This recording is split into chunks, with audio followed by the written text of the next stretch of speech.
दिनेश साहू बयस 31 आखिरे अनेक स्वप्न मनरे दृढ़ता प्रखर आत्मविश्वास सहित बहुत किछि हासिल करिवार क्षमता नहीं आगे चली निज कर्मक्षेत्र रे। 16 वर्ष बयस रे तांकर कर्म प्रति अनुराग एवं किछि करिजिबार इच्छा शक्ति आज 15 वर्ष परे तांकु सफलतार शिखर रे पहुंचाई पारिथिले मध्य आहुरी अनेक किछि पाइबार अभिलाष रे आज मध्य तत्पर अछंती। दिनेश साहू बरगढ़ जिल्लार अताबिरा ब्लॉक अंतर्गत कुलुंडा ग्राम रे जड़े निम्न मध्यवित्त चाषी परिवार रे तांकर जन्म। पिता टिकेश्वर साहू, माँ शांति साहू, दुई भाई मनोज साहू एवं बलराम साहू।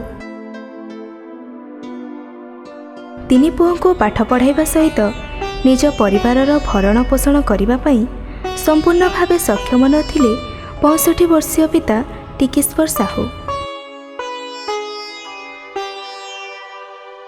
यथासंभव दुई पुओं को योग्य करी बड़ को बेसरकारी स्कूल रे शिक्षक एवं मझिया पुओ रोजगारर तलाश रे निज भिटामाटी छाड़ी गुजरातर कपड़ा कारखाना रे चाकरी करी अल्प पैसा रे निज खर्च निजे उठाइबा पई सक्षम होइथिले। एहा परे भी घरर आर्थिक अवस्था रे किछि परिवर्तन न आसीबा देखि दिनेश पाठ पढ़ा सहित चाष करिबा पई निष्पत्ति नै 16 वर्ष बयस रे बापांक ठारू 200 टंका नै कुलुंडा ग्रामर कृषि कर्मचारी एवं अताबिरा ब्लॉकर कृषि अधिकारी परामर्श क्रमे आरंभ कले छतु चाष।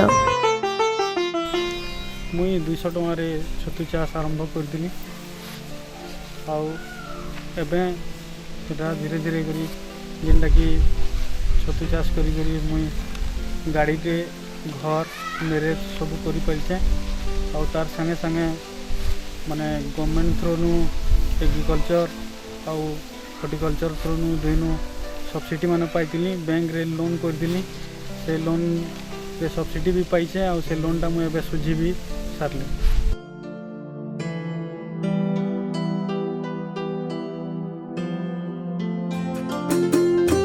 चाष काम प्रति युवपीढ़ी विमुख रहुथिबा बेले से तांकर कठिन परिश्रम एवं कर्म प्रति अनुराग जोगु आज जड़े सफल चाषी भाव में सारा ओडिशा रे निजर परिचय सृष्टि करि पारिछंती।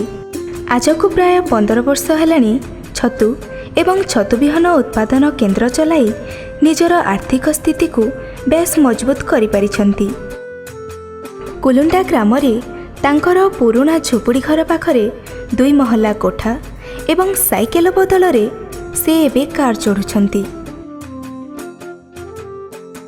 एहा सहित सारा राज्य तथा पड़ोशी राज्य रे मध्य व्यवसायर एक स्वतंत्र परिचय सृष्टि करी मां समलिंग कृपारु पश्चिम ओडिशार प्राय जिल्ला सह छत्तीसगढ़ अधारू अधिक जगार तांकर उत्पादन छतु एवं छतु बिहन समलेश्वरी छतु एवं छतु बिहन नाम चर्चित।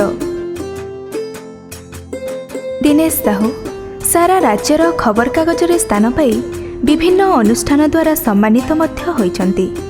2016 जिला स्तरीय उद्यान प्रदर्शनी रे छतु चाष पई तांकु स्वतंत्र सम्मान रे सम्मानित करा जायछि।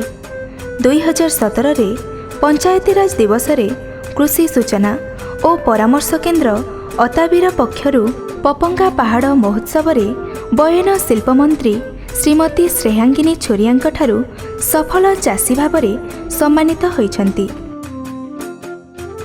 एते सफल हेला परे भी दिनेश साहू निजर श्रमिक मानक सह हाथ रे हाथ मिसाई परिश्रम करिथांती। खाली एतिकी नुहे तांको परिवारर अन्य सदस्य छतु बिहनर विक्रय तथा छतुर उत्पादनर लाभ को देखि तांकर 2 भाई वर्तमान चाकरी छाड़ी घरे रही दिनेश साहू को साहाଯ୍ୟର हाथ बढ़ाई देछंती। 2 भाउज एवं निजर नवविवाहिता पत्नी मध्य छतु एवं छतु बिहन अधिकरु अधिक मात्रा रे बढ़ाइबा पई सदा सर्वदा तत्पर रहिथांती। 2005 साल मैं छतु चाष आरंभ कली जेतेबेले छतु चाष आरंभ करली हेतकी बेले मोर पाखे बिल्कुल लेबर ना थी गुटे भी एबे मोर पाखे 15-16टा लेबर काम करूछन तार संगे संगे मोर फैमिली रो भाई दुईटा भाउज दुईटा और मोर वाइफ समस्ते सहयोग करछन।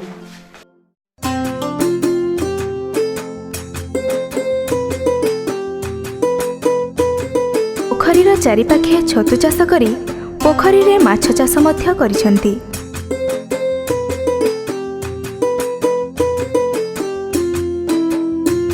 31 वर्षीय दिनेश साहूଙ୍କ 15 वर्षर अभिज्ञता आज 14 लक्षर आमदानी सह 16 जन युवक युवती ପାଇଁ कर्म नियुक्तिर सुजोग अति प्रशंसनीय अटे।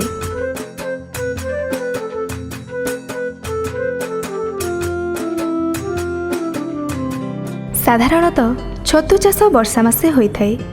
छतु विभिन्न प्रकारर थाए, यथा बाली छतु, काठ छतु, पाଳ छतु एवं बेहिडेन छतु। हेले पाଳ छतुर चाहिदा सबुबेले रही थाए। बजारर चाहिदा को पूरण करिबा पई कृत्रिम उपाय रे छतु उत्पादन करिबा प्रणाली अन्यतम।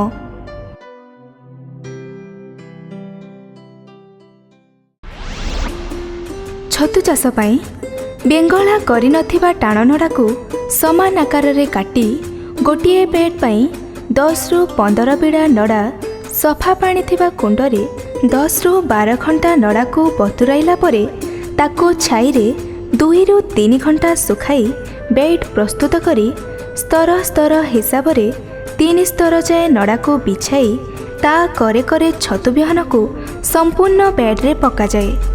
तापरे गहम चोकड़ को खोड़ा जाए एवं चतुर्थ स्तर रे चारिपटे बिहन दिया जाए। ता उपरे गहम चोकड़ को घोड़ा जिबा परे पॉलिथिन रे सबु बेड घोड़ाई दिया जाई थाए।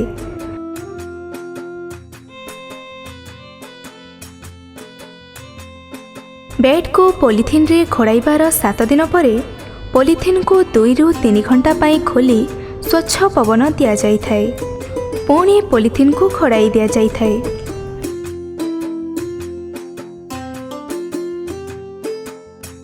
बेड 9 रु 10 दिन परे मंजीरू कढ़ आसिबा आरंभ करिथाए। एही समय रे पॉलिथिन को काढ़ी हल्का पानी स्प्रे करा जाए। स्प्रे करिबार 2 रु 3 दिन परे कढ़रू फूल फुटी थाए।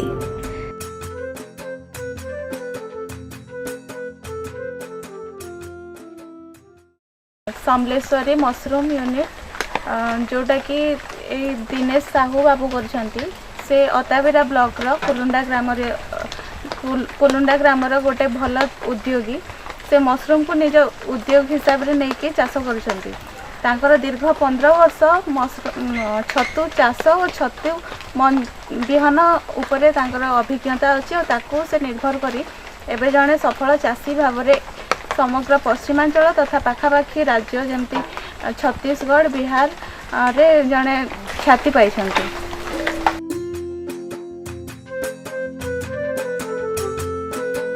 सेहीपरि दिनेश साहू छतुरे सफलता पाइला परे मंजी उत्पादन केन्द्र आरंभ करी छतु मंजी को मध्य बजार रे बिक्री करी लाभवान होइथिले।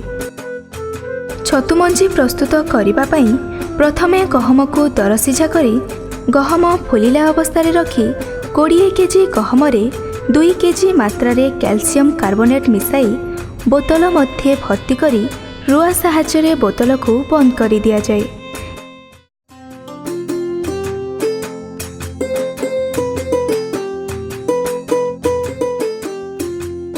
एहापरे बोतल को ऑटोक्लेव प्रेशर रे रखा जाए स्टीम दिया जाए। स्टीम देवा परे 22 पाउंड प्रेशर रे 2 रु 2.5 घंटा रखा जाए। एहापरे बोतल को इनाकुलेस चेम्बर को नहीं सेथिरे कल्चर पका जाए लैब रे रखा जाए। लैब रे 5 रु 6 दिन रहिला परे छतु मंजी बिक्री पाई प्रस्तुत होइथाए।